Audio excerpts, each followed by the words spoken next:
Ассалаумағалейкум қазақ елі, арнамызға қош келдіңіз. Бүтін бір отбасы белгісіз жағдайда қаза болды деп хабарлайды ел.кз ақпарат агенттігі. Оқиға Өзбекстан мемлекетінде болған. Ташкент қаласындағы Учтепин аудандық полиция басқармасының мәлімдеуінше 16 қаңтар сағат 17:00 шамасында бір отбасының 5 мүшесі пәтерінде ес-түссіз табылғандығы туралы ақпарат келіп түскен. Оқиға орнын тексеру кезінде 36 жастағы әйел мен оның 3 жасар қызының мәйіттері табылды.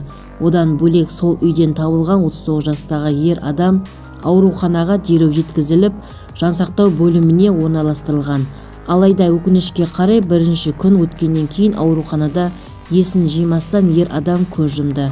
Сондай-ақ пәтерден 12 және 8 жастағы балалар есінен танып жатқан күйде табылды. Оларда дереу токсикология бөліміне жеткізілді.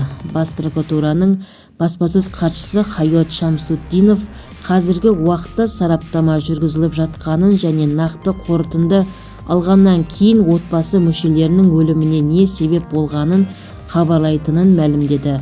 Қазіргі таңда тергеп-тексеру амалдары жүргізіліп жатыр.